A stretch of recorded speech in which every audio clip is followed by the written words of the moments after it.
orar, ¿no? Vamos a orar. Padre, queremos agradecer este tiempo que nos das para estudiar tu palabra. Muchas gracias, Señor. Eso es una tarde hermosa, una tarde, Señor, que tú creaste para nosotros. Es una tarde donde podemos, Señor, apartar un tiempo para algo que es muy importante, incluso más importante que muchas otras cosas, que es estudiar tu palabra. Dirige nuestra atención hacia lo que es importante, lo que es verdad, lo que edifica, lo que te glorifica, para que nosotros, Señor, con nuestra mente puesta en ti, podamos venir, Señor, y buscar en tu palabra las verdades más profundas posibles para nuestra edificación en nuestra vida cristiana. Por cada uno de mis hermanos te agradezco y te pido que estés con los hermanos que vienen de camino, allá el camino, Señor, que no tengan dificultad para llegar y que puedan estar integrados con nosotros muy pronto. Bendice pues este tiempo, Señor, que dedicamos a ti, en el nombre de Jesús. Amén. Muy bien, vamos a hacer una... Ya no nos vamos a detener tanto como la semana pasada, sino que vamos a tratar de avanzar, ¿no? Vamos a tratar de caminar un poco más. La semana pasada fue muy importante, muy interesante, pero vamos a tratar de avanzar, porque hoy quiero hablar con ustedes el concepto de la fe y de la gracia, y tomar algunos conceptos de estas dos expresiones, ¿no? De la fe y la gracia. Estamos en Efesios 2, sí, Efesios. Ya cambiaron el libro. Ya cambiamos de libro y no les avisé. No, Efesios 2. Y justo vamos a ver en la sección que tiene que ver con el presente, ¿no? Siempre hacemos esa recapitulación rápida. El pasado del creyente, el presente del creyente, el futuro del creyente. Estamos en el presente del creyente, en el asunto de versículos 4, 5, 8 y 9, ¿no? Esos dos versículos, ¿no? El 4 dice: pero Dios, que es rico en misericordia, por su gran amor con que nos amó, aun estando nosotros muertos en pecados, nos dio vida juntamente con Cristo. Y luego hay: por gracia sois salvos, y nos lleva al 8, porque por gracia sois salvos por medio de la fe, y esto no de vosotros, pues es don de Dios, no por obras, para que nadie se gloríe. Bueno, muy rápido, hablábamos acerca de la gracia y la fe, cómo acomodamos la gracia y la fe. Hemos estado conversando un poco acerca de las tres palabras importantes que están en el texto: gracia, fe y salvación, ¿no? Porque por gracia sois salvos, ahí está gracia y salvación, por medio de la fe, ahí está la fe, ¿no? Gracia, salvación y fe. Y tenemos que acomodarla de alguna manera, que ya lo hicimos, y pues ya no vamos a conversar este tema, pero ya lo acomodamos, ¿no? Dijimos que el asunto es causal, y expliqué un poco lo que significa ser lo causal. Lo causal siempre implica causa-efecto, ¿no? Cuando dicen esto es causal, siempre hay una causa y hay un efecto. En el tema de la causalidad de la salvación, ¿no? Porque finalmente lo que buscamos es el tema de la salvación, que es causal, decimos que causa la salvación, ¿no? Y lo que decimos que causa la salvación es la gracia, ¿no? El efecto, desde luego, es la fe que produce salvación, ¿no? Entonces decimos, la gracia, ¿no?, es la causa, la fe es efecto, ¿no? ¿Cómo es que yo soy salvo? ¿Por qué me duele? Pues ¿por qué me duele el pie, que es el efecto? Pues porque algún ladrillo me cayó. Y entonces ya hablé de este resultado, del efecto y de la causa. Ahora, ¿por qué soy salvo? Bueno, pues tenemos una causa, que es la gracia, y un efecto. La gracia produjo fe, y esto da como resultado mi salvación, ¿no? Gracia y fe, es muy importante. La gracia fue la causa, la fe es el efecto, y por otro lado la salvación es el resultado de este maravilloso proyecto de salvación, ¿no? Entonces, gracia, fe y salvación. Desde hace 2 semanas ya como que identificamos muy bien este concepto. No es fe, gracia y salvación, no es salvación, fe y gracia, es gracia, fe y salvación. Es muy importante. Además, así está colocado en la Biblia, en Efesios, porque por gracia sois salvos por medio de la fe. Entonces pone a la fe como por supuesto, como efecto, desde luego un medio, ¿no? Pero es el efecto de la gracia. Ambas cosas son don de Dios, ambas cosas, ¿no? Tanto la gracia como la fe, porque el apóstol Pablo dice: porque por gracia sois salvos por medio de la fe, y esto no de vosotros, pues es don de Dios, no por obras, para que nadie se gloríe. La gracia y la fe son dones de Dios, hay que tenerlo como muy claro. Siendo don de Dios, tanto la gracia como la fe, no hay nada de esto atribuible al hombre, no hay nada de esto que digamos, nosotros lo producimos, nosotros lo fabricamos, nosotros lo estamos convencidos, nuestra sabiduría lo trae a nosotros. La verdad es que tanto la gracia como la fe son don de Dios, y desde luego, por supuesto, la salvación es absolutamente de Dios, ¿no? Entonces, este concepto tiene que quedar como muy claro. Vamos a entrar al terreno de definir gracia, definir fe, y después voy a hablar de dos pasajes que tienen que ver con la fe y cómo es que llega la fe a través de la gracia, ¿no? Dos textos de Romanos. Vamos a revisar un texto que está en Romanos 4 y otro pasaje que está en Romanos 10. Ahí conforme vamos avanzando lo voy a ir mencionando cuál vamos a ver primero. Seguramente primero Romanos 10 y luego vamos a ver Romanos 4. Pero vamos a tratar de definir la gracia, ¿no? Para poder estar en sintonía, trataremos de definir un poco el tema de la gracia, ¿no? Ya dijimos que la gracia es un regalo del Señor, es un don de Dios. Primera cosa respecto de la gracia: nosotros somos receptores de gracia, pero no dispensadores de gracia. Eso es muy importante, ¿no? Somos receptores de la gracia, pero no somos dispensadores de la gracia. Me explico. Nosotros pasivamente, y cuando digo pasivamente, digo no participamos en nada de esto, ¿no? Cuando digo pasivos, nosotros pasivamente somos receptores de una gracia. Ahora, cuando yo digo que somos receptores de la gracia, estoy hablando de la gracia salvadora. Tenemos nosotros en el común, en nuestra teología bíblica, tenemos nosotros dos conceptos de gracia. Hablamos de la gracia común y hablamos de la gracia especial. Eso lo tenemos que tener muy en la mente para poder definir esa gracia salvadora. La gracia común y la gracia especial. He dicho algunas cosas acerca de la gracia común, pero ahora redondeo un poco. La gracia común tiene que ver con el bien que el Señor hace a toda la humanidad, lo merezca o no. El bien que Dios hace a toda la humanidad, salvos o no. La gracia común tiene que ver con ese favor de Dios que participa a toda la gente, ¿no? A toda la gente, porque Dios ama su creación. Ahora, cuando estamos hablando de esto, decimos cosas como, por ejemplo, que Dios hace salir el sol sobre justos e injustos, ¿no? Él lo dice: voy a sacar el sol para mi pueblo escogido y los demás que se amuelen. No. El Señor hace salir el sol sobre todos. Ustedes y yo, estamos en un lugar, en una plaza al aire libre, y hay un montón de paganos alrededor, y también habrá algunos regenerados alrededor, y todos estamos disfrutando y gozando del mismo sol, de la misma lluvia, del mismo frío, de la misma sombra. Es una cosa maravillosa, ¿no? Esto le vamos a llamar gracia común. El Señor se place, ¿no?, en sostener su creación de una manera maravillosa, y para sostenerla, entonces Él da la gracia común. No es lo mismo que la providencia, pero es parte de la providencia, es la gracia común. Él hace salir el sol sobre justos e injustos. Da de comer a creyentes y no creyentes, ¿no? Cobija a creyentes y no creyentes, ¿no? Da inteligencia a creyentes y no creyentes. Es decir, el Señor al creyente y al no creyente le participa en una bendición particular en donde Él sostiene su creación, ¿no? Eso es parte de la gracia común. Otro concepto de la gracia común es que el Señor hace que el hombre, ¿no?, el hombre natural, y también nosotros, no peque más de lo que es posible pecar. O sea, Él refrena el pecado del hombre, lo refrena, porque si no le pusiera freno al pecado del hombre, ¿no?, si no le pusiera freno, entonces sería un desborde de maldad impresionante. Pero ¿qué es lo que pasa? El Señor refrena el pecado del hombre. ¿Cómo lo hace? Bueno, lo hace a través de su gracia común, y para su gracia común también está la conciencia. Hay gente no creyente,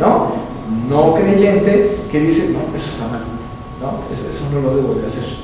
No es creyente, pero llega a la conclusión de: eso no lo debo de hacer. Este pensamiento del hombre natural, el no regenerado, ese pensamiento viene de Dios como gracia común.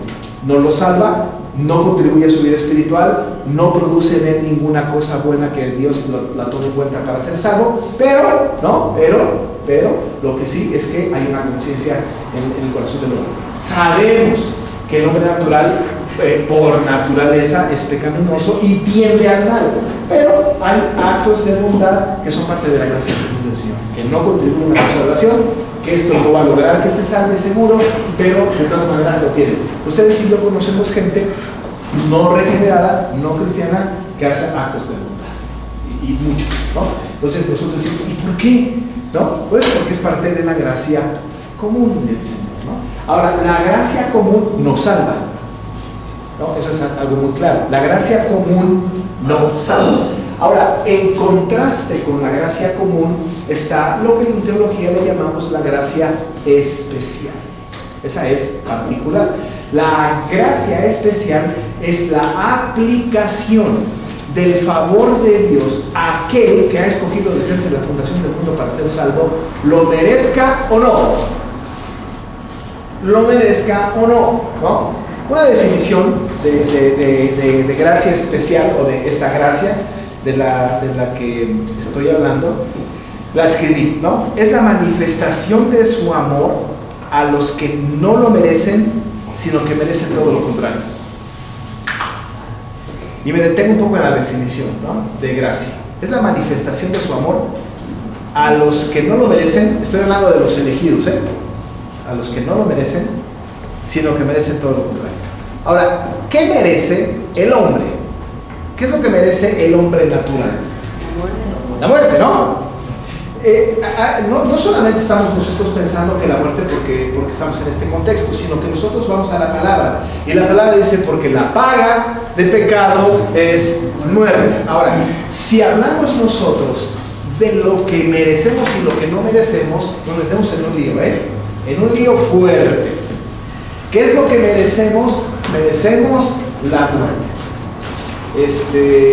Hay una cosa que se llama la justicia retributiva, que ya la he comentado con ustedes, pero lo recuerdo ahora.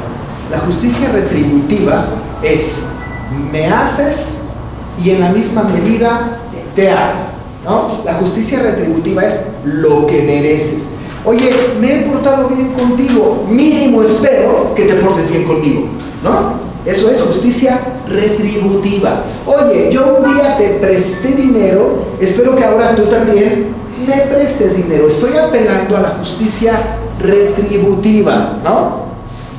Entonces, la justicia retributiva tiene que ser una reacción. La justicia retributiva es una reacción al comportamiento de la otra parte. Ahora, en este tema de la justicia retributiva es: el hombre peca, ¿no? Y la reacción es muerte. Esto es justicia retributiva. Pecas, mueres, porque la paga de pecado es muerte. Si nosotros le decimos al Señor: Señor, sé justo con nosotros, nos mata. Nos mata. Hay que tener cuidado con lo que se pide, ¿no? Porque haz tu justicia en nosotros. Cuidado, porque nos aniquilan, porque lo justo es la muerte. Eso es lo justo. Esta es justicia retributiva.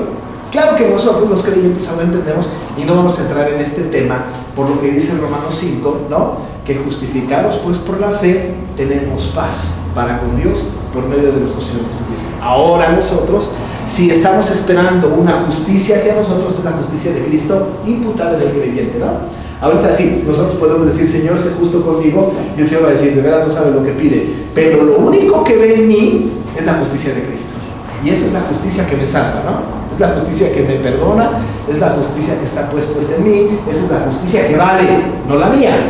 La justicia de Cristo pues imputada en mí, ¿no?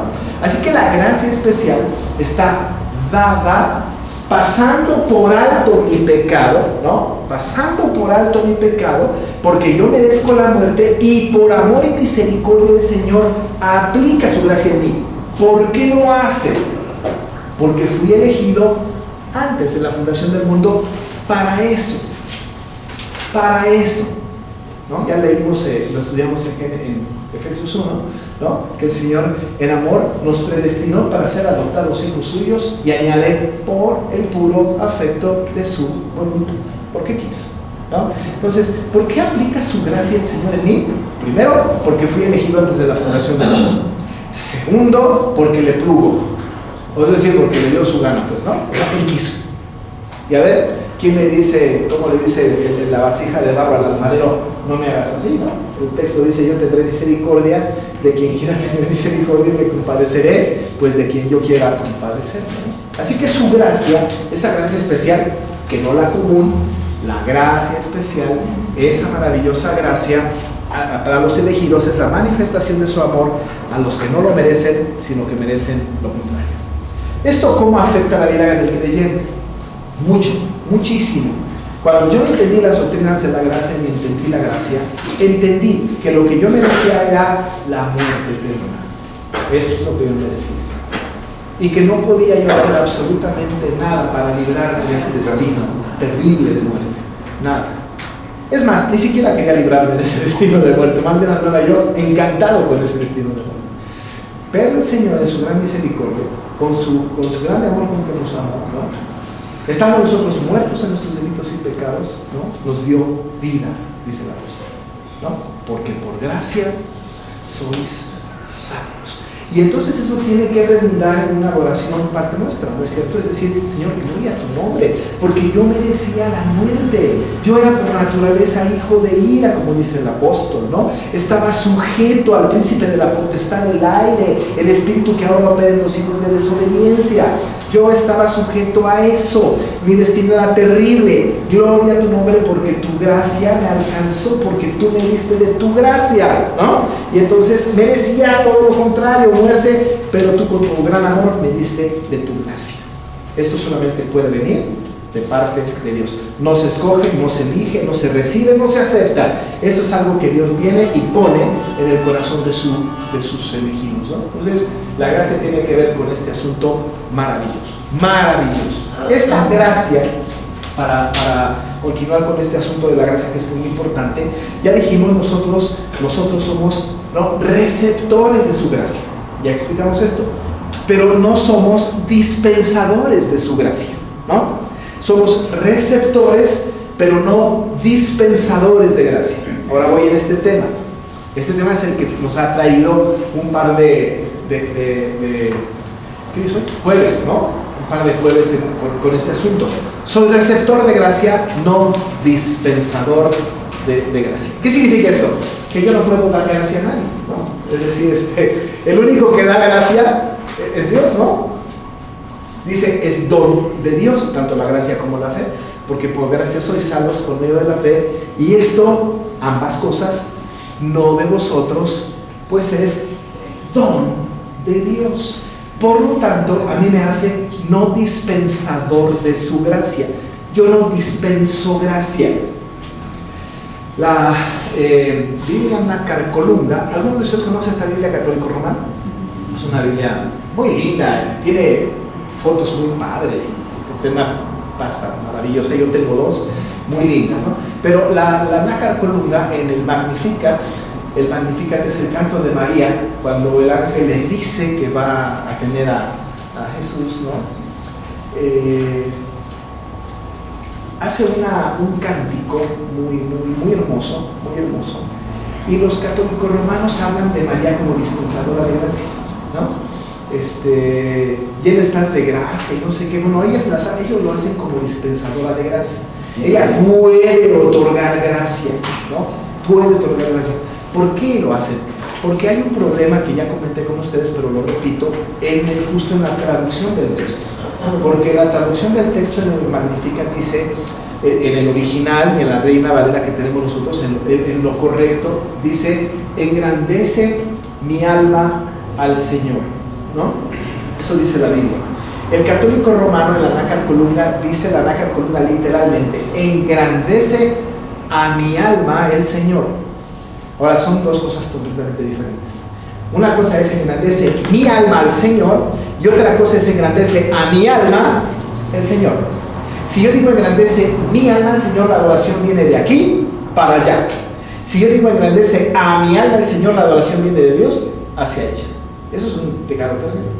Es como si le hubieran dado a ella la posibilidad de dispensar gracia. Por eso la iglesia mayoritaria de nuestro país lo que hace es apelar a María, porque piensan que ella es dispensadora de gracia. Es una actitud semipelagiana, que ya hablamos de ese tema y no lo voy a repetir mucho. Pero nosotros no somos dispensadores de gracia. Nosotros decimos ahora, claro que no, pastor, nosotros somos muy reformados y no sé qué. Pero ¿qué creen? Hemos caído en el error de ser dispensadores de gracia. ¿Cuándo? ¿Cuándo somos dispensadores de gracia? Cuando nosotros hacemos declaraciones atrevidas, ¿cómo?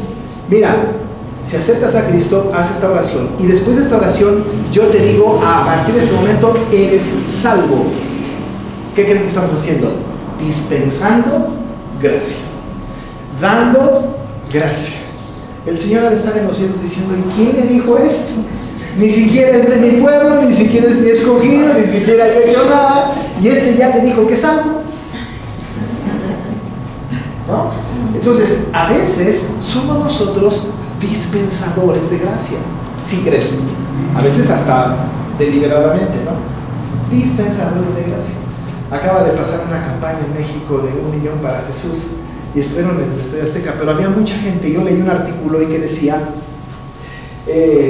más de 250,000 personas en el centro histórico de la ciudad aceptaron a Cristo e hicieron la oración de aceptación, y ahora nosotros podemos afirmar que hay 250,000 almas salvadas.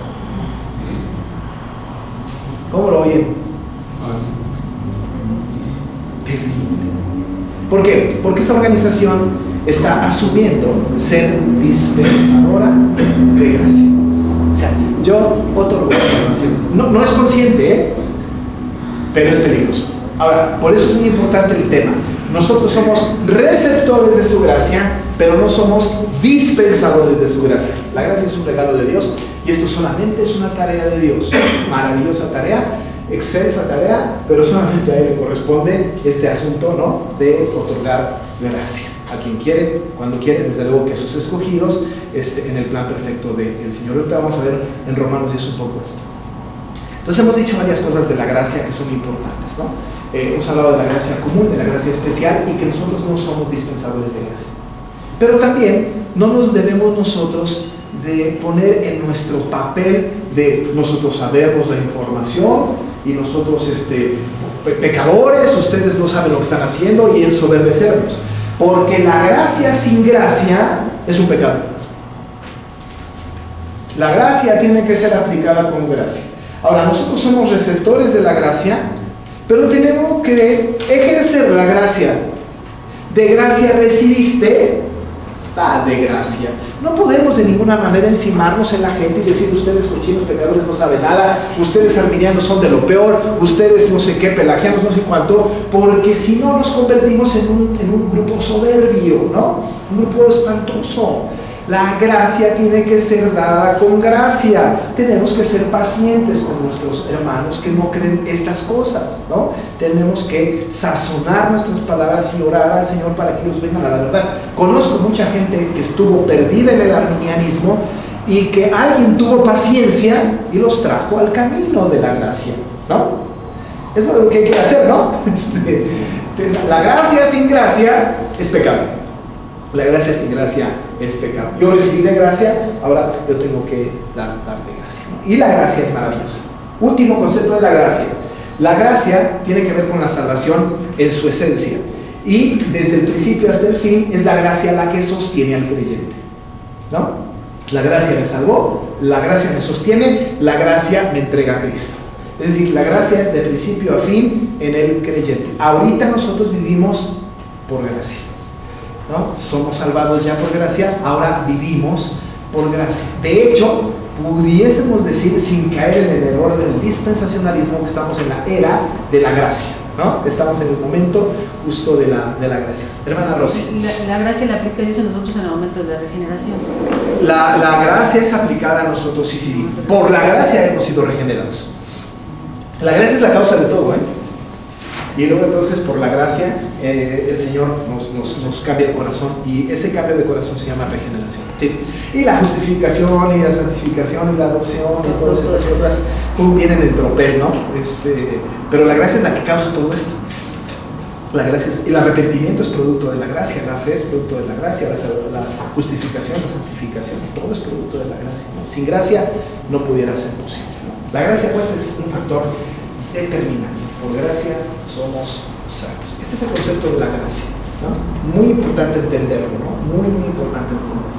Hemos dicho pues que la gracia es la causa de todo, porque por gracia sois salvos, ¿no? Y desde luego cuando hablamos de salvación hablamos de todas estas doctrinas que ahorita le dije a mi hermana Rosy: justificación, santificación, conversión, adopción, arrepentimiento, fe. Todas estas doctrinas están encajadas en la salvación, pero todo esto es producto de, por supuesto, la gracia bondadosa de nuestro Dios que nos ha dado la salvación, ¿no? Ese es el concepto de la gracia. Pero luego tenemos el otro concepto de la fe, ¿no? Que tienen que estar enlazados, ¿no? Enlazados. Vamos a hacer un análisis y un texto, porque me gustaría que juntos construyéramos el conocimiento doctrinal de la fe que está en Romanos 10. Entonces vamos a Romanos 10 y vamos a trabajar un poquito con el pasaje de Romanos 10. Y voy a leer un texto que le gusta mucho a muchas personas y que se toman de ahí para hablar acerca de lo que se necesita para ser salvo. Romanos 10, 9 al 13. Ya lo tienen, ¿verdad? Yo se los voy a leer. Dice que si confesares con tu boca que Jesús es el Señor y creyeres en tu corazón que Dios le levantó de los muertos, serás salvo. Porque con el corazón se cree para justicia, pero con la boca se confiesa para salvación. Pues la Escritura dice: todo aquel que en él creyere no será avergonzado. Porque no hay diferencia entre judío y griego, pues el mismo que el Señor de todos es rico para con todos los que le invocan. 13. Porque todo aquel que invocare el nombre del Señor será salvo. Aquí nos paramos. Dice el texto: todo aquel que invocare el nombre del Señor será salvo. ¿Qué significa esto? A ver, ¿cómo lo pueden ustedes interpretar? Todo el que invoca el nombre del Señor será salvo. Es decir, la gente en general, ¿no? Si dice, ¿no? Jesús es el Señor, está invocando al Señor. Esa invocación le hace salvo. Pero dice el texto que todo el que invocar el nombre del Señor será salvo. Todos los elegidos. Pero no lo dice el texto. Sí es cierto, pero no lo dice el texto. Ahora, cuidado, ¿no? Dice: todo el que invocar el nombre del Señor será salvo. Perdón, hermano Carlos. Podríamos interpretar también así otra parte de la palabra que dice: y apártese de iniquidad todo aquel que invoca el nombre del Señor. Entonces en ese momento ya estamos, si invocamos es porque nos están mandando que nos apartemos de toda iniquidad. Ajá. Y al momento de habernos apartado de iniquidad, es que entonces estamos invocando el nombre del Señor como un guía, como alguien que nos tiene que guiar encima de todas las cosas. Eso es cierto. Pero vamos a tratar de decir lo que el texto dice, ¿no? Lo que el texto dice, en su contexto también. Una de las cosas que nosotros tenemos como equivocación, creo yo, es que descontextualizamos un pasaje, ¿no? Si lo sacamos de su contexto.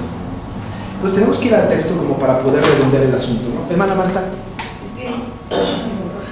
Es que dice que si confesares con tu boca Sí. que Jesús es el Señor y creyeres en tu corazón Sí. que Dios le levantó de los muertos, serás salvo. O sea que si tienes fe La fe. en que Sí. el Señor le levantó de los muertos. Precioso. Fe. Ahora, vamos a hacer algo que yo alguna vez he enseñado en el seminario y que ahora lo voy a dar a ustedes, ¿no?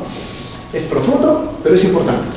En el español, ¿no? En nuestro idioma, tenemos poco uso de los recursos gramaticales. Poco uso en realidad, ¿no?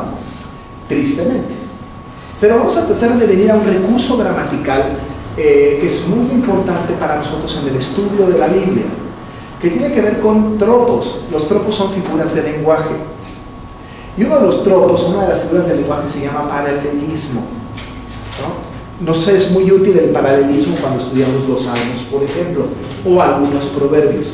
Pero los paralelismos son muy importantes. Hay tres tipos de paralelismos básicos. El paralelismo sinónimo, que es cuando se repite la misma idea de dos maneras distintas. Está el paralelismo antitético, que contrasta dos ideas. Y está el paralelismo progresivo, ¿no? Lo estoy mencionando porque vamos a entrar en uno de estos paralelismos ahorita para entender este tema de el que invocar el nombre del Señor será salvo, ¿no? Entonces ya lo tiene, ¿no? Paralelismo sinónimo, paralelismo antitético, ¿no? Y paralelismo progresivo.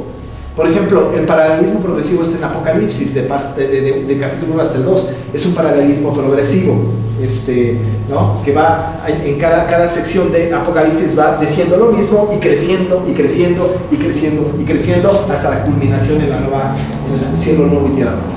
Estos tres paralelismos son importantes, y aquí en el pasaje de Romanos 10 encontramos un paralelismo progresivo. Pero aquí hay un concepto: hay un paralelismo progresivo inverso. Por lo menos van a aprender palabras interesantes, ¿no? Paralelismo progresivo inverso. Y me van a ayudar a construirlo. Lo van a disfrutar mucho. Ay, bueno, yo digo que sí, porque yo lo disfruté mucho, ¿no? Paralelismo progresivo inverso. Y ustedes me van a ayudar a descubrir. Cuando hablo de inverso es que empieza de atrás para adelante, ¿no? Al revés. ¿De lo más a lo menos? No de lo más a lo menos, no. Ese sería como sintético, no. De atrás para adelante, de lo último a lo primero, ¿no? De lo último a lo primero, inverso, un paralelismo inverso. Está en el versículo 14 y 15. Ahora, noten ustedes las preguntas retóricas que hace el apóstol en el versículo 4. Ha dicho en el 13: todo el que invocar el nombre del Señor será salvo, ¿no? Tenemos el primer concepto en este paralelismo progresivo inverso, ¿no? Y tenemos nosotros la invocación, ¿cierto? Dice: todo el que invocar el nombre del Señor será salvo. 14. ¿Qué dice el 14? ¿Cómo pues qué? Invocarán Que no hay que. Ok. Antes de la invocación, ¿qué hay? Creer. Fe. ¿Cierto? Digo, creer, ¿no? Desde luego. Antes de invocar, hay que creer. ¿Y qué hay que hacer antes de creer? No. Oír, ¿cierto? Porque dice ahí, ¿no? El texto: ¿cómo pues invocarán a aquel de que no han creído? Y luego, ¿cómo creerán en aquel de quien no han oído? Y después, antes de oír, ¿qué hay que hacer? ¿Qué hay ahí? Predicar, la predicación, ¿no? Predicar. Y antes de predicar, enviar. Qué cosa tan maravillosa, ¿no? Mira nada más, yo digo: oye, lo único que tienes que hacer para ser salvo, porque eso dice la Biblia, el que invocar el nombre del Señor será salvo. Lo único que tienes que hacer para ser salvo es invoca el nombre del Señor. Ahí estamos todos. Invoca, ¿no? ¿Crees en Jesucristo? Di acepto a Cristo. No importa si crees, si te resulta lógica tu fe, no importa si has oído el Evangelio. Es más, puede ser que tu salvación sea producto de una ilustración emotivísima. Tú invoca el nombre del Señor y vas a ser salvo, ¿no? Tú di creo en Cristo y se acabó la historia, ya vas a ser salvo. Con el hecho de decir eso, invócalo, punto. Pero no, el apóstol Pablo dice: no. Claro, el que invocar el nombre del Señor será salvo. Pero, ¿cómo invocarán si no han creído? Ahora, vamos ahí. Oye, lo único que tienes que hacer es creer en Jesucristo como Señor y Salvador. Ya, creí. Bueno, ahora invoca. Muy bien, ¿has entendido el Evangelio? ¿Sabes lo que la Biblia dice? ¿Has escuchado las buenas nuevas de salvación? No. Bueno, entonces antes de creer, porque no puedes creer, ¿no? Sin oír. ¿Qué dice el verso 17? Así que la fe es por el oír es por la palabra de Dios. Más claro no puede quedarse, ¿no? Porque la fe viene por el oír. No puede haber fe sin oír. No oír una palabrería, ¿no? No oír una perorata de un orador avesado. No oír una ilustración linda. Es más, voy más allá. No oír el testimonio personal de alguien. De repente dicen, oye, la manera que tú puedes ir para evangelizar es, no tienes que hacer nada más que presenta tu testimonio. Yo les quiero decir una cosa, su testimonio no es bíblico. Lo bíblico es lo que está en la Biblia. Mi testimonio soy yo exaltándome. Mi testimonio no convierte a nadie. Lo único que puede convertir a una persona es la proclamación de la palabra. La palabra. La fe viene por el oír y el oír por la palabra. La palabra. ¿Qué le dijo Pablo a Timoteo? Segunda de Timoteo 3, 16 y 17, ¿se acuerdan? Dice la Escritura, la única que te puede hacer sabio para la salvación. Nada te puede hacer sabio para la salvación salvo la Escritura. Solo la Escritura. No hay salvación sin Escritura. Por eso pienso yo, no debemos, ¿no?, de tratar de convencer a alguien a través de una historia ficticia o verdadera. Ni nuestro testimonio alcanza a salvar a nadie. Cuando yo era chamaco decía justamente eso, ¿no? Es que yo no sé cómo hablar de Cristo, yo no sé cómo, ¿no? En lugar de que me hubieran dicho, ahora pienso, me hubiera encantado que me hubieran dicho, vamos a estudiar la Biblia para que tengas el recurso. No tienes que aprenderte ningún texto de memoria, tu propio testimonio. Yo no sé si han escuchado esto, pero solo tu testimonio. Mi testimonio, si no está sustentado por la palabra, no es de Dios. No es de Dios. Así que entonces dice el Pablo, ¿no? ¿Cómo van a invocar si no han creído? ¿Cómo van a creer si no han oído? Pero la palabra, la fe viene por el oír y el oír la palabra. ¿Cómo oirán si no hay quien les predique? Este individuo, que podemos ser ustedes y yo, este individuo que predique, tiene que predicar con dos condiciones. Uno, ser enviado, porque dice, ¿y cómo va a predicar si no es enviado, no? Uno, ser enviado, y dos, la predicación contenida tiene que ser la palabra pura, la pura expresión de la palabra. Solo la palabra. Solo la palabra.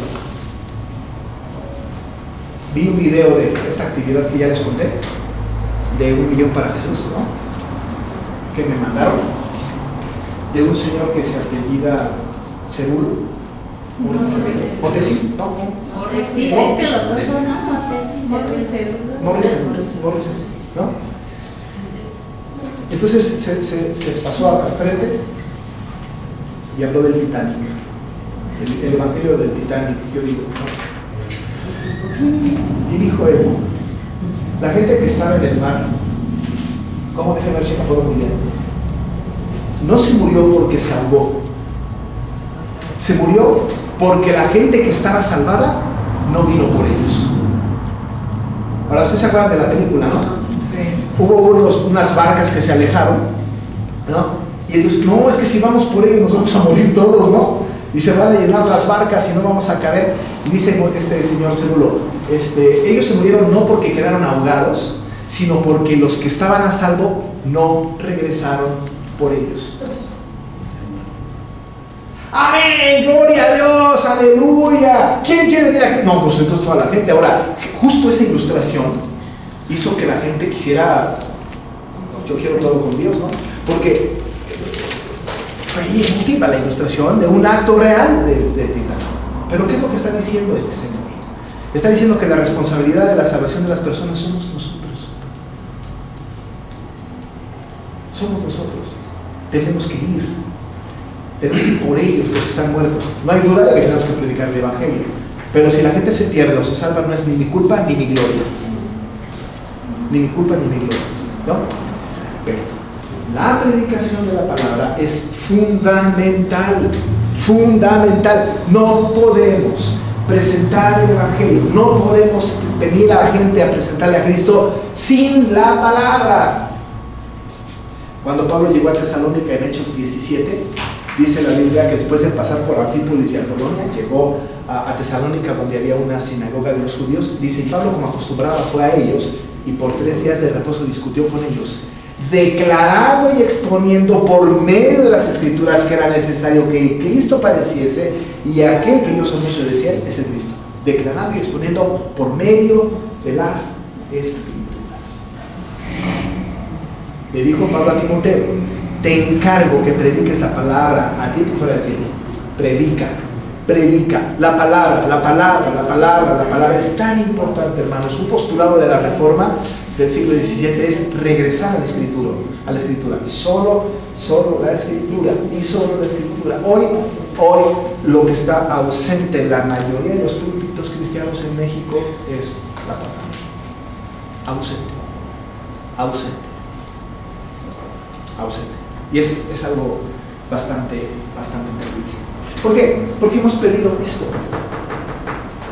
Hemos querido llegar a esto sin esto. Hacemos una pieza oratoria maravillosa y pensamos que con esto la gente puede ser salva. Pero Pablo dice, el que invocar el nombre del Señor será salvo, sí. Hay que creer, sí.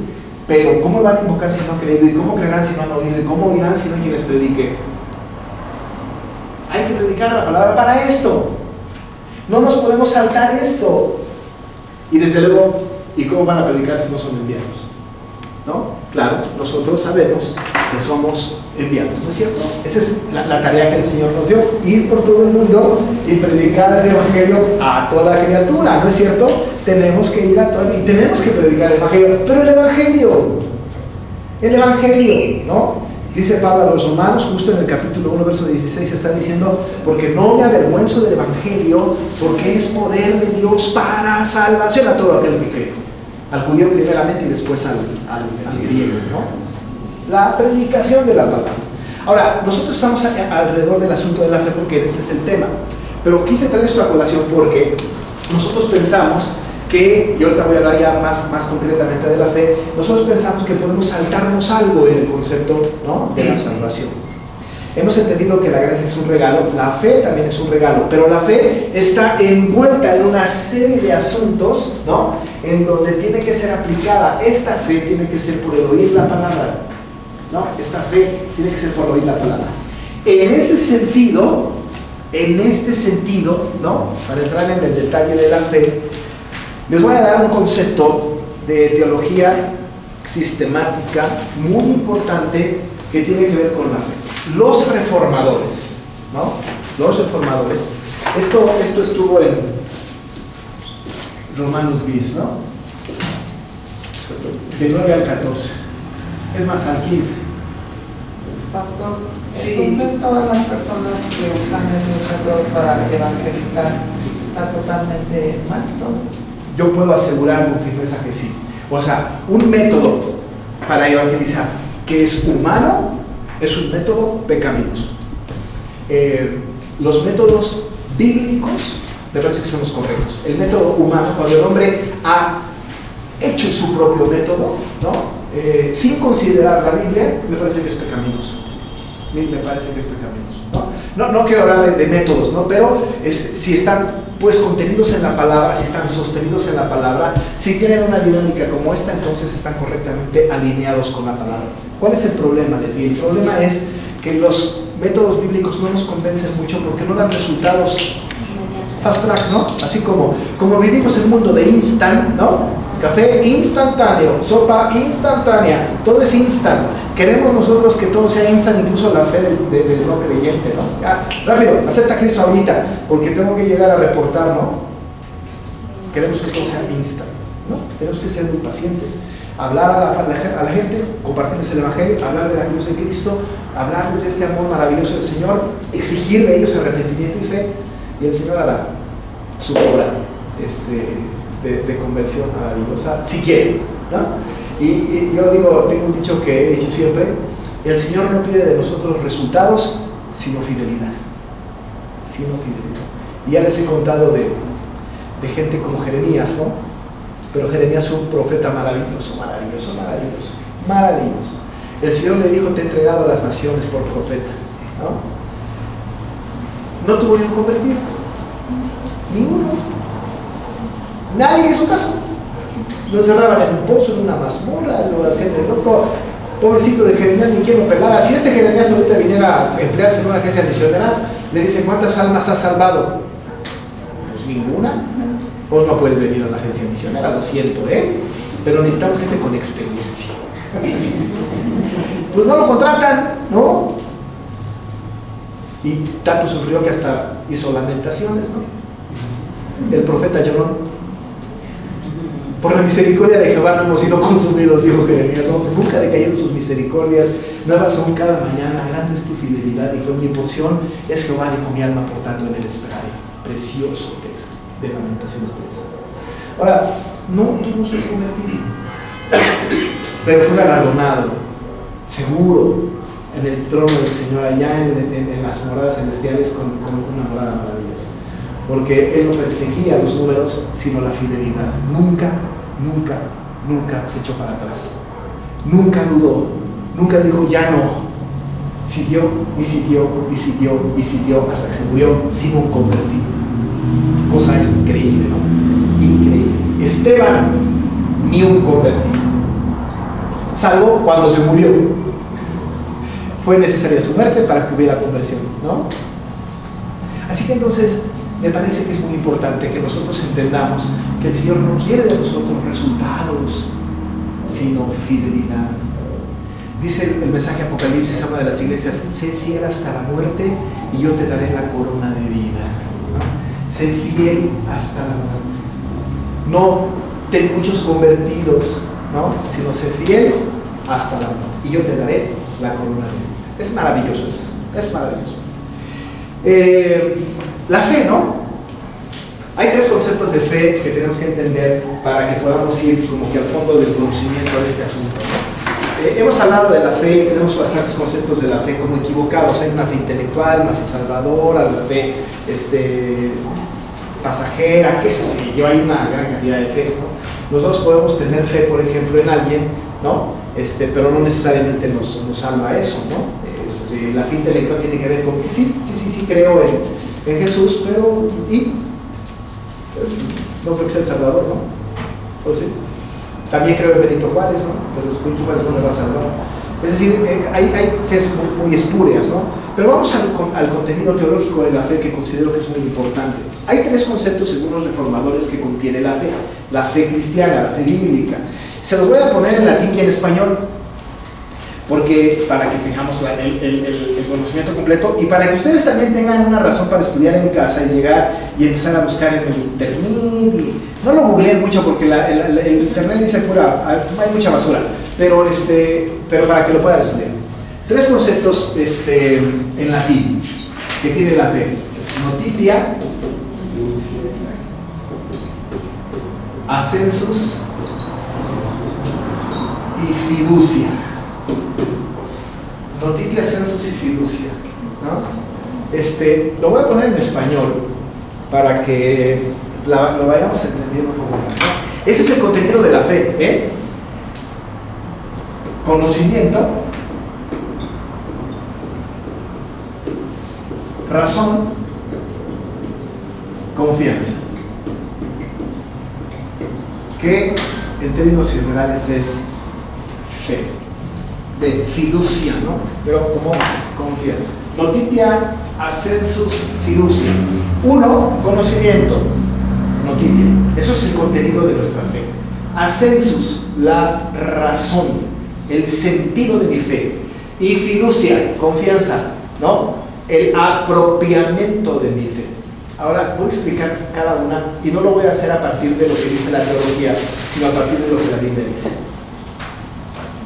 Tenemos que tener en cuenta, pues, entonces, empezando con la notitia y luego ascensus y luego fiducia. La notitia, que es conocimiento, es justo esto: no puedo creer en algo que no conozco que existe o que existió, ¿no? Algo concreto, ¿no? Si ustedes me dicen, yo tengo fe en los extraterrestres, ¿no? ¿Y dónde está la notitia, no? O sea, pues no lo conoces, ¿no? A menos que seas Maussan o que dices que sí, que no sé qué, ¿no? Es bastante difícil Hablar de fe en cuanto a temas como los alienígenas, no aplica ni noticia en ascensos ni fiducia, ¿no?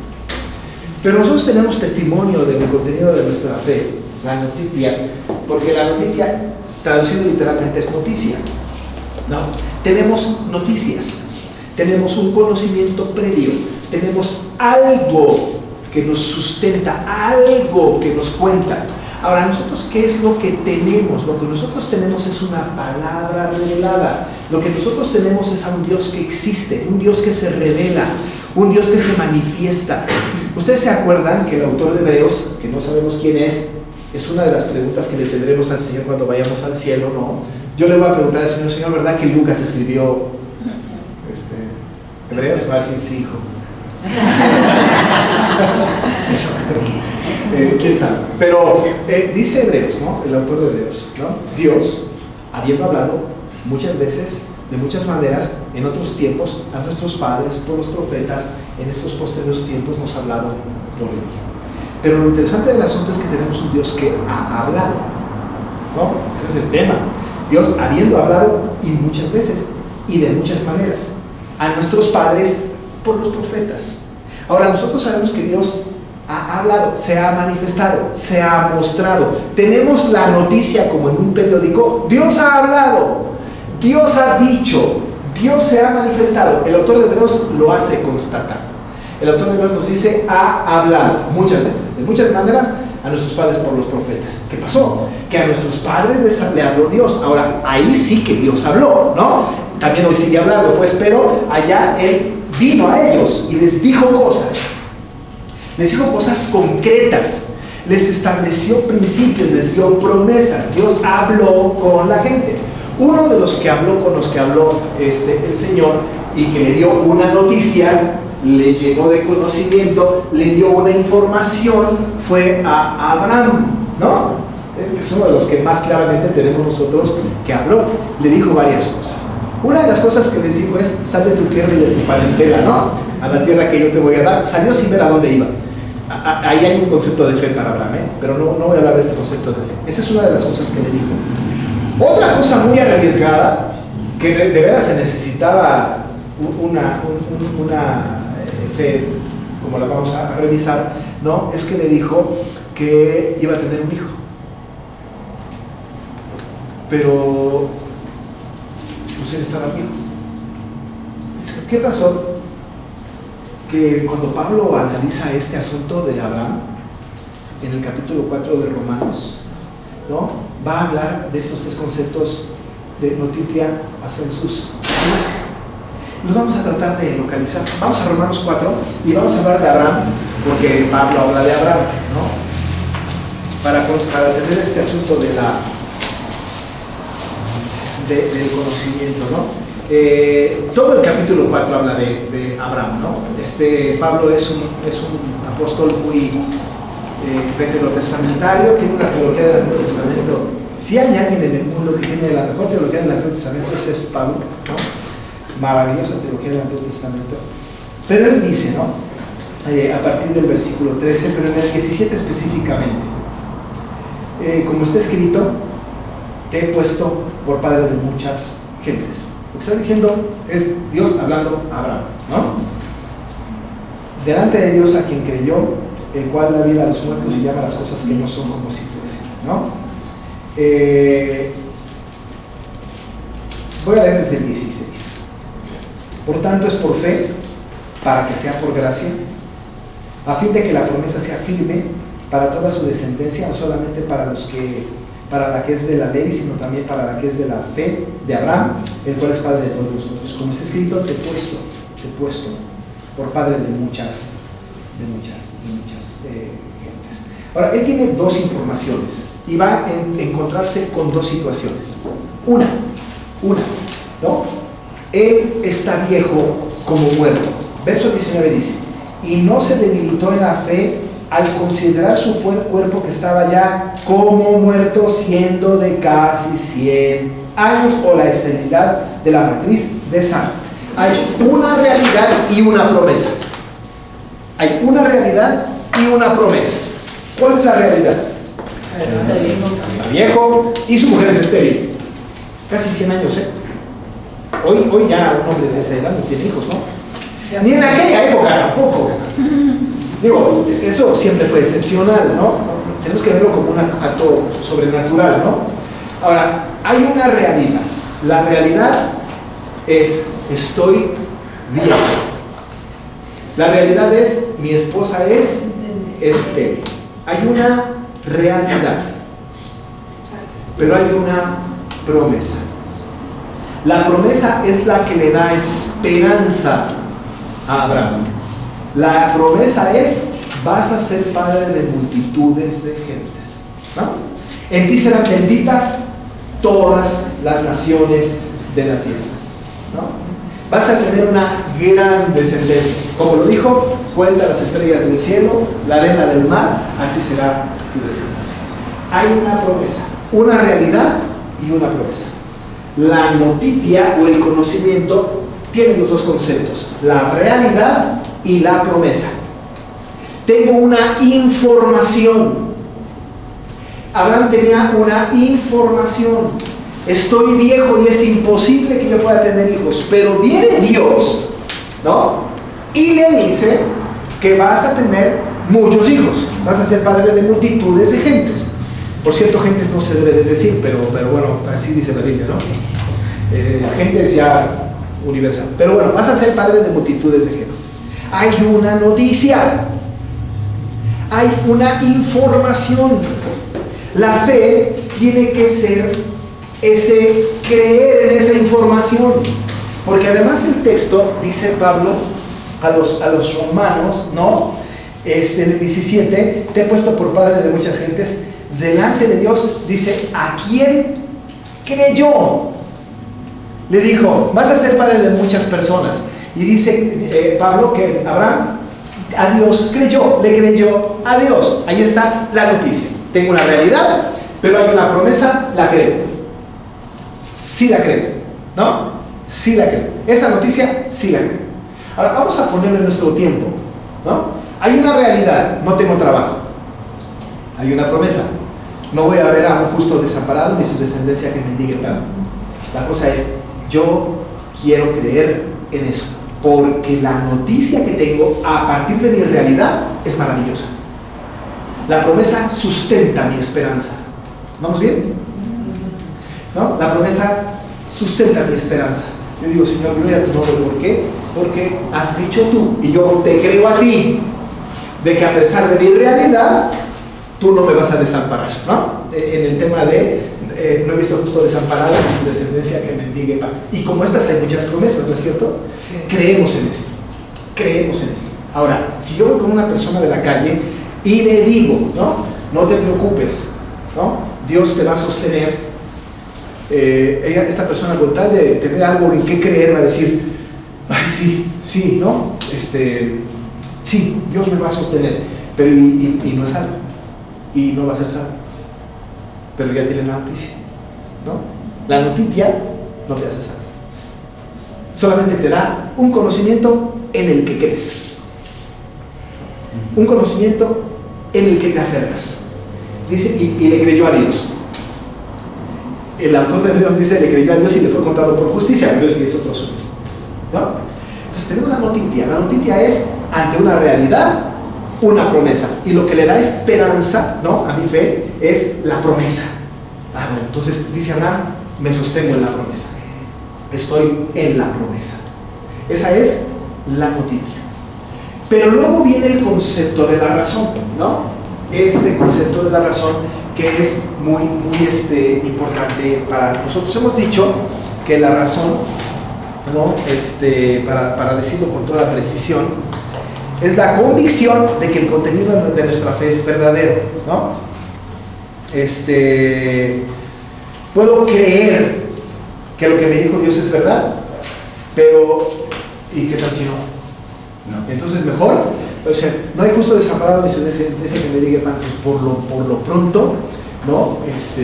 Igual y no, me voy a comprar un billete de la lotería. En una de esas me la saco, ¿no? Y pues ya, Señor, no te moleste, ya me encargué, ¿no? La razón es muy importante, o el ascensus en el concepto de la fe es muy importante porque es la convicción de que el contenido de nuestra fe es verdad, ¿no? Que el contenido de nuestra fe es verdad, ¿no? Dice el versículo 19 al respecto: y no se debilitó en la fe al considerar su cuerpo que estaba ya como muerto, siendo de casi 100 años, o la esterilidad de la matriz de Sara. Dice, tampoco dudó. Es decir, él no dudó. Ahí está la razón. Sí sé la promesa y no dudo de que es cierto. Y no dudo de que es verdad. Me aferro a eso, ¿no? Es decir, no he visto justo desamparado ni su descendencia que me diga pan. Hay una necesidad, hay una promesa, la creo, notitia. Pero también creo que Dios es capaz de cumplirlo. Ahí está la razón. El ascensus. No dudo, dice la Biblia, no dudo que esto es verdad. Hasta este momento, ese conocimiento y esa fiducia y ese ascensus, ¿no? O esa razón, no me hacen salvo. Hasta ese momento no hay salvación. Todavía. No hay. O sea, cualquier persona del mundo puede decir, sí, yo creo que Dios es capaz de hacer esto. Igual y sí, no dudo de que sea capaz, ¿no? Pero eso no lo va a hacer salvo. El contenido de la fe tiene que tener los tres elementos: notitia, ascensus, pero también la fiducia. Hablo ahorita de la fiducia, hermano Carlos. Bien, aquí podemos ir sobre un paralelismo progresivo, en el sentido de decir certeza y convicción. ¿Por qué? Después la fe, la certeza de lo que se espera, la convicción De lo que no se ve. Sí. Y entonces ahí podría decir certeza. ¿Por qué? Porque es de Dios. Ahí estoy en lo cierto, en el conocimiento, conozco a Dios. Sí. Y después la certeza de lo que se espera, la convicción, De estoy lo que no se ve. convencido. Estoy convencido, ¿por qué? Porque el Señor ha hecho cosas antes conmigo. Y eso me da la razón para seguir creyendo en el Señor. Sí. Entonces ya tengo la razón. Y luego, Sí. cuando yo conjunto las dos palabras, certeza y convicción, es porque tengo fe. Ajá. Así lo interpretaría yo. Ok. Más No o sé, menos. y eso es muy... Sí. No, pero el tema de la certeza de la fe es muy importante. El tema de la certeza es muy importante, ¿no? Para redondear, entonces, tengo yo el conocimiento, hay una realidad, hay una promesa, tengo la razón, no dudo, digo, estoy cierto que esto es verdad, ¿no? Esto es cierto, pero por otro lado, entonces viene la fiducia. Y la fiducia es justo, la fiducia es el acto sobrenatural de Dios hacia nosotros que me hace a mí, en mi corazón, estar plenamente convencido. ¿Sí me explicó? Plenamente convencido de que esa es mi realidad y de que esta es la promesa y que es verdad la promesa. Y entonces yo estoy plenamente convencido. ¿Cómo lo vemos? Pablo lo dice en el versículo 21, ¿no? Desde el 20. Tampoco dudó por incredulidad de la promesa de Dios, lo que hemos dicho, ¿no? Sino que se fortaleció en fe dando gloria a Dios. Y miren lo que dice: plenamente convencido de que era también poderoso para hacer todo lo que había prometido. Plenamente convencido. Por lo cual también su fe le fue contada por justicia. Plenamente convencido. La fiducia es estar plenamente convencido. ¿No se dice, perdón, ¿no se dice acto sobrenatural? Sí. Solamente puede venir de Dios. Es un don de Dios. No hay manera posible de que pueda ser generada por mí. Lo que puede ser generado por mí es la noticia y el ascensus. Lo que no puede ser generado por mí es la confianza. Esta plena certeza de la fe, esta plena certeza de que la noticia tiene razón, esta solamente puede venir de parte de Dios. Esa viene de Dios. Ahora, puede haber gente que no tenga el conocimiento y la razón, pero si no está plenamente convencido, ¿no? Si no hay una certeza en su corazón por el Espíritu Santo, es un buen candidato a demonio. Dice la Biblia: ¿tú crees que Dios es uno? Bien haces. Los demonios también creen. Si una persona, ¿no?, solamente tiene el conocimiento y la razón, pero no está plenamente convencido, es un buen candidato para el demonio. ¿Tú crees que Dios es uno? ¿Tú crees es esto? tú crees en esto, pero no estás plenamente convencido, no ha sido aplicada la fe para ti, entonces eres un candidato para el mal. Los demonios también creen, los demonios también conocen. ¿Ustedes creen que, ahorita, bueno, ¿ustedes creen que el demonio no conoce? ¿No le da la razón al Señor? Sí. Claro que sí, pero no está plenamente convencido, no ha sido salvado por gracia. Entonces, se pierde, hermano Juan José. Más bien está perdiendo, ¿no? O sea, nunca ha sido salvo. Sí. O sea, es la única diferencia entre los regenerados y los no, la fiducia que Dios pone. Sí, exactamente. La fiducia es un acto sobrenatural de Dios hacia nosotros. Todos estábamos condenados al infierno y a la muerte eterna, ¿no? El hombre natural, el que no es salvo, puede tener la noticia y el ascenso, pero no la fiducia. Nunca hay. Y si no es escogido, jamás la tendrá. Aunque verbalice, aunque invoque, ¿no? No será salvo. No será salvo. A menos que le haya sido puesta la confianza. Es la plena certidumbre de la fe. Es la plena certeza, ¿no? Como la fe es la certeza de lo que se espera, la convicción de lo que no se ve. Eso solamente es algo sobrenatural que viene de Dios hacia el hombre. Ese es algo que solamente cada uno de nosotros y Dios sabe, ¿no? Ese es el contenido de la fe. Esa es la diferencia entre la fe salvífica y el conocimiento de la fe, ¿no? Exactamente. O sea, cuando tenemos el conocimiento de la fe, sabemos que si me siento en una silla, Sí. no se va a caer. Estoy ejercitando mi fe, Una fe. por el conocimiento y la razón. Y la razón, sí. Simplemente la fe salvífica tiene que ver con algo sobrenatural que Dios me da, ¿no? Absolutamente. Y eso solamente viene de Dios. Esto solamente viene. Hermano, sería entonces la noticia, la palabra de Dios únicamente. La noticia tiene que ver con la palabra, sí, por supuesto, sí, digo, la revelación de Dios, pero vamos a poner otro ejemplo que no está en la palabra específicamente. ¿Conocen ustedes el tema de ya lo he comentado también, pero la revelación general y la revelación especial, ¿no? La revelación general tiene que ver con la manifestación de la gloria de Dios en el universo. Los cielos cuentan la gloria de Dios, el universo anuncia la obra de sus manos. Maravillosa cosa, ¿no? El Salmo 104, mucho te has engrandecido, ¿no? El Salmo 29, maravilloso, ¿no? En fin, hay muchos salmos que hablan acerca de esa manifestación maravillosa de la revelación general del Señor. Yo conozco la manifestación del Señor, he presenciado huracanes, he vivido terremotos, conozco los lugares hermosos de México, Palenque en Chiapas, el Chepe en Chihuahua, qué sé yo. Dice uno, qué maravilloso es eso, noticia, ¿no? Puedo incluso atribuírselo a Dios, ¿no? Pero cualquiera, aunque no sea salvo, se lo puede atribuir a Dios. Tiene el conocimiento, le da la razón, pero no está plenamente convencido de la salvación. ¿Sí? Pero nosotros los creyentes, ustedes y yo, que hemos creído en Cristo y hemos sido regenerados, hemos sido confrontados con la palabra, la noticia. Hemos sido confrontados con la palabra. No pudimos haber sido salvos. Si usted es salvo y yo soy salvo, la palabra tuvo que ser justo el medio, o sea, el recurso, ¿no? Para la salvación. La palabra. Tuvimos la noticia, hubo una promesa. Nosotros le dimos la razón a la palabra, decimos, tiene sentido para mí. El Señor, en su misericordia, nos puso a nosotros por su gracia la fe, ¿no? Y entonces esa fe nos hizo estar plenamente convencidos y se conjuntaron las tres cosas: noticia, Jesús y fiducia. La razón sería, la promesa sería la salvación. La promesa es la salvación. Sí, creen en el Señor Jesucristo y será salvo. Hermano Rolando. Creo que estas tres características de noticia, ascensos y fiducia son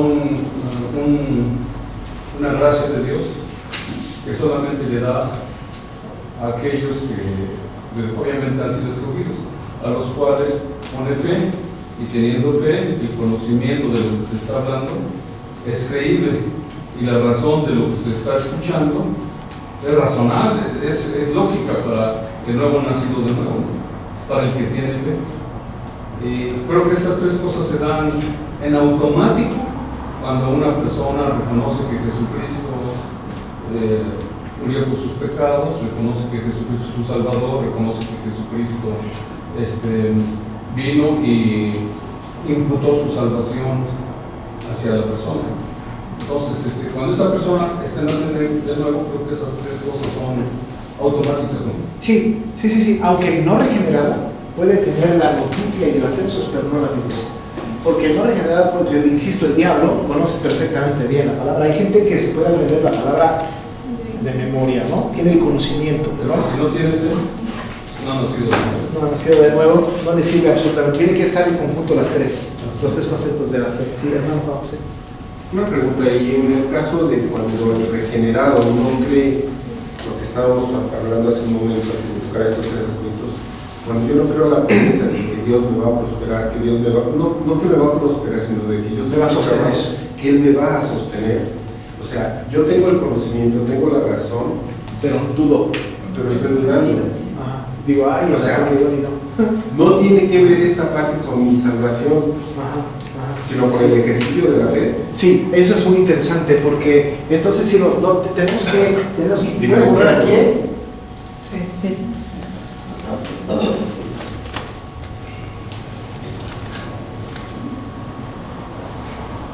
La semana pasada hablábamos acerca de los reinos, ¿no? De que aquí estoy yo en mi vida, aquí está la cruz de Cristo, este es un reino, este es otro reino, este es el reino de Satanás, ¿no? Dice la Biblia el príncipe de la potestad del aire, ¿no? O sea, el gobernador, el regente del mundo, ¿no? Este es el reino de Dios, ¿no? Llamado de diferentes maneras, reino de los cielos, el reino de Dios, el reino, ¿no? Estos dos reinos existen, en medio está la cruz de Cristo. Cuando yo estoy en el reino de Satanás, estas son las cosas buenas y estas son las cosas malas. Yo puedo vivir mi vida así, incluso puedo vivirlo así, ¿no? De todas maneras mi destino es la muerte, pero puedo hacer actos de justicia maravillosos. Esos actos de justicia desde luego no van a contribuir para mí, para nada, mi salvación, para nada. Todas mis obras son como trapos de injusticia, no son consideradas para nada. De hecho dice allá, no por obras para que nadie se gloríe, ¿no? Las obras no nos sirven de nada, las bondades no me sirven de nada. Y las malas tampoco me pierden más. Perdido estoy. O sea, el mismo destino voy a tener. Un día, el Señor, como dije la semana pasada, el Señor, el único momento que violenta mi voluntad es en la regeneración, ¿cierto? Es decir, no me pide permiso, pues. No dice, ¿te puedo regenerar? Si no, no sería soberano, ¿no? No me pide permiso. El único momento en donde violenta mi voluntad y va en contra de los que sostienen el libre albedrío y esto, pero el único momento en donde violenta mi voluntad es el paso de aquí para acá. Es el único momento. Es como cuando a Lázaro, ¿no se acuerdan? ¡Ven fuera! Pues Lázaro no tomó una decisión por Cristo, ¿no? Lázaro, a la voz de Dios, a la voz de su Dios, salió de la muerte, lo imposible, ¿no? Pasa con nosotros no queríamos salir, pero el Señor dijo, ven, ni hablar, querramos o no, ahí vamos, ¿no? Violenta mi voluntad. Pero aquí, en este reino maravilloso, genial, ¿no? Voy a tener un derrotero parecido, voy a hacer cosas muy buenas, muy malas, muy malas, buenas, regulares, etcétera, hasta el final.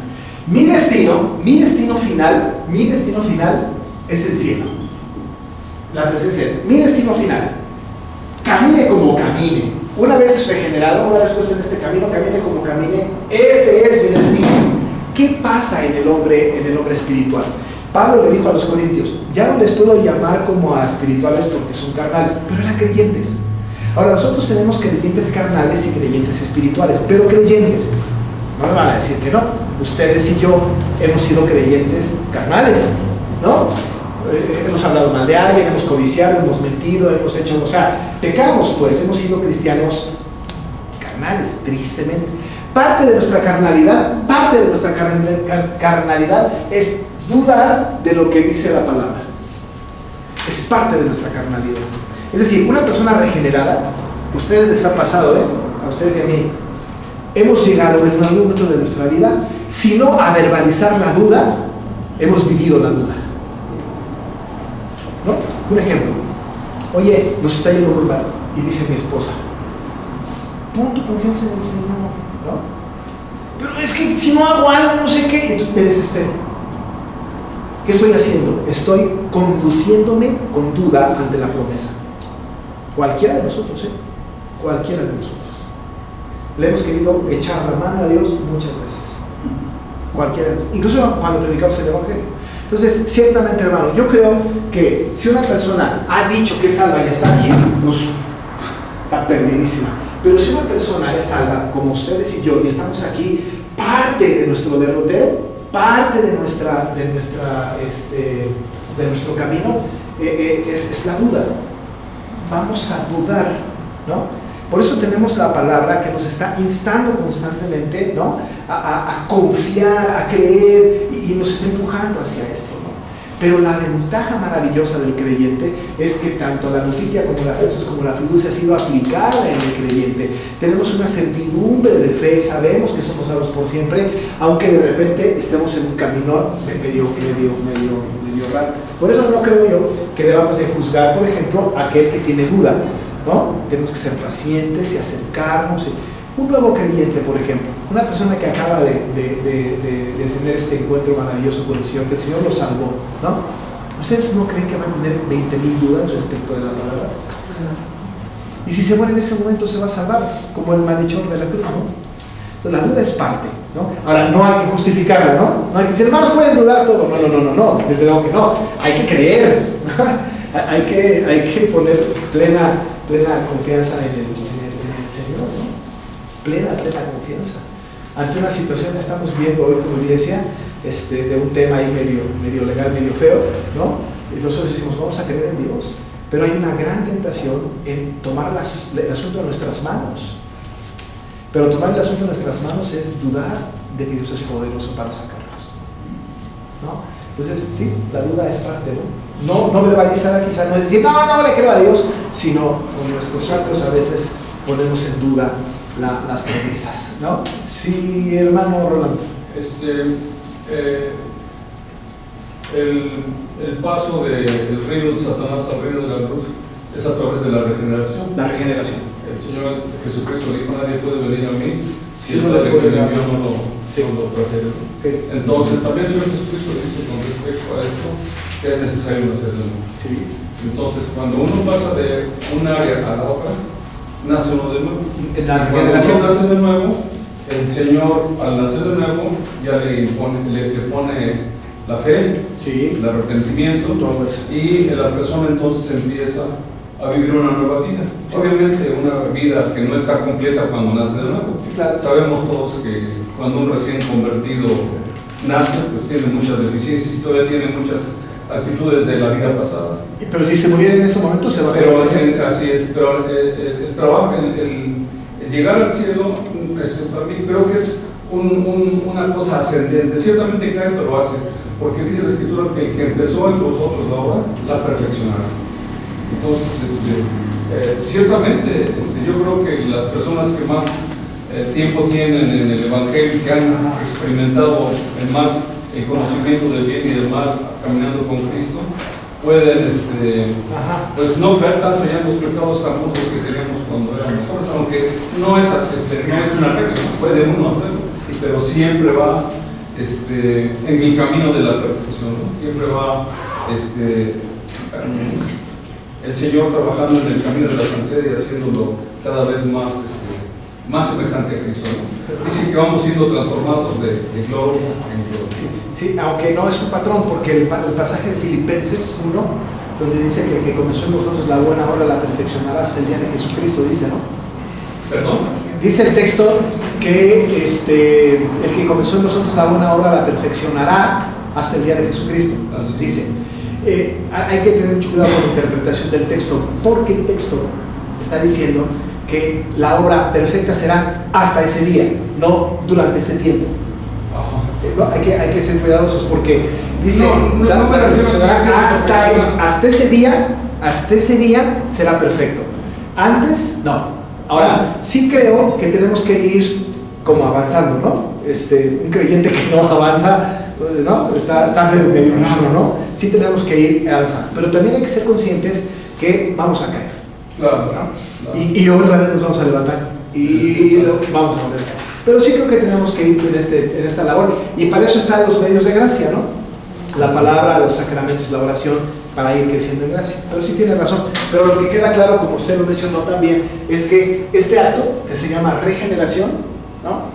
Es un acto donde Dios violenta mi voluntad. Ahora, aquí, cuando me pasa para acá, yo voluntariamente creo, Yo digo, sí creo porque quiero creer, claro, porque tu corazón, tus afectos han sido cambiados, tus afectos han sido modificados. Sí respeto tu individualidad, le dice el Señor, pero ya te regeneré, ¿no? Él no puede decir, creo a ti. Es decir, no puede su fe salvarle, sino que una vez regenerado dice, sí quiero creer, acepto a Cristo. Puede ser, ¿no? Bueno, pues sí, pero ya tus afectos fueron modificados, tus afectos fueron cambiados, ahora ya eres regenerado, claro, la conversión viene después, ¿no? Y entonces es donde el que invoque el nombre del Señor será salvo en este reino, ¿no? Hermano, y tampoco somos salvos por habernos arrepentido. No. Nos arrepentimos porque somos salvos. Sí, exacto, ¿no? Muy bien, sí, hermana Rocío. Nada más, regresando un poquito a lo del paralelismo progresivo, sí, como que nos dio los 5 puntos, se puede compaginar en la parte de enviar y predicar en Mateo 28. Sí, el envío del Señor, sí. Es el complemento, pero sí. ¿se puede especificar nada más en los 2 puntos, predicar y enviar? Sí, de Mateo 28, ¿no? Ajá, porque también ahí va involucrado el discipulado. Sí. En esa parte, pero nada más. Bueno, ahí también iría el oír, ¿verdad? Sí, está implícito, sí. Dice, por tanto, id y hacer discípulos a todas las naciones, bautizándolos en el nombre del Padre, del Hijo y del Espíritu Santo, enseñándoles. Ahí está, ¿no? El envío es, por tanto, ir, ¿no? Ahí está el envío. Y la predicación es enseñándoles que guarden todas las cosas, está muy implícito. Sí. Yo creo que se complementan perfectamente bien. Sí, perfectamente bien, ¿no? Es muy interesante la comisión del Señor, porque la comisión del Señor es hacer discípulos enseñando. La palabra enseñándoles aquí es una palabra griega que es didaké, ¿no? De ahí viene la palabra didáctica, ¿no? Es enseñando, ¿no? Pero no enseñando cualquier cosa, sino que guarden todas las cosas que os he mandado. O sea, lo que Él ha dicho hay que decirlo. No lo que se me ocurre, sino lo que Él ha dicho, tengo que decir. Pero sí se complementa hermosamente, hermana.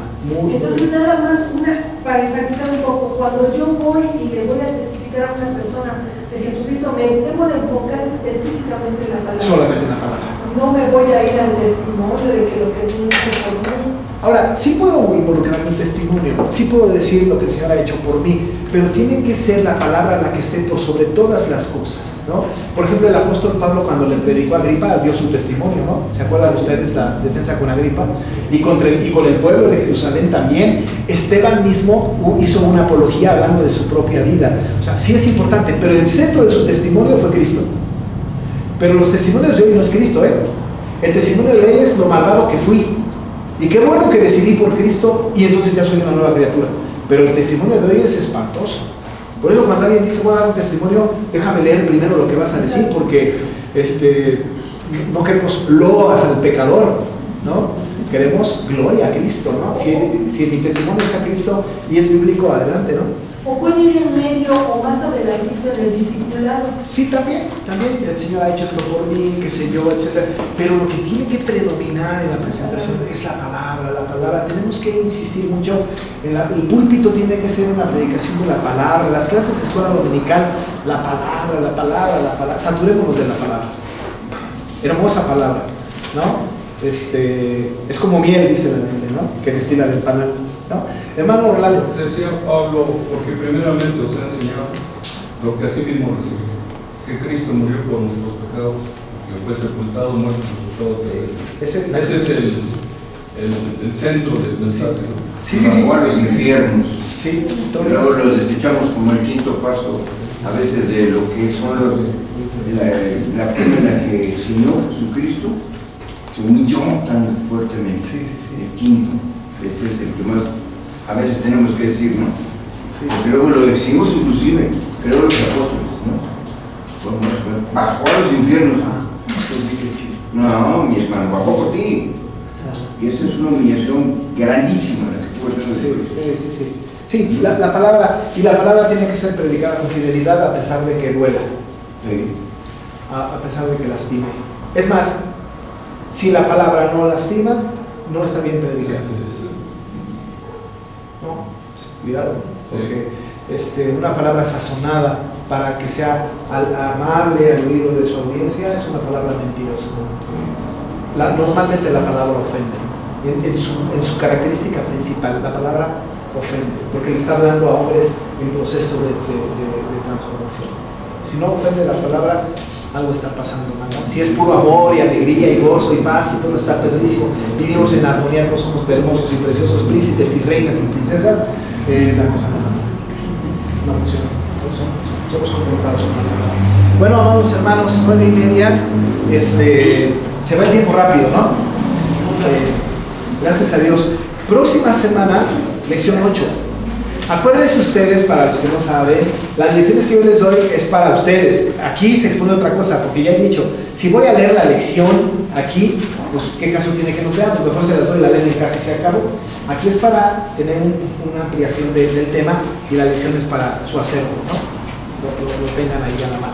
Y la próxima semana vamos a estudiar las obras. Las obras, ¿no? Porque dice el texto, no por obras, para que nadie se gloríe, sino que somos hechura suya, creados en Cristo Jesús, para buenas obras, las cuales Dios preparó de antemano para que anduviésemos en ellas. Vamos a hablar de las obras, ¿son necesarias o no?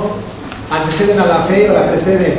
En fin, todo eso. Sí, porque las obras son importantes. Ya la leí. Las obras son muy importantes, hermanos, muy importantes, ¿no? Muy bien, vamos a terminar orando. Perdón. Vamos a orar. ¿Está Rolando? No vaya a suceder una desgracia. Para que llegue. Vamos a...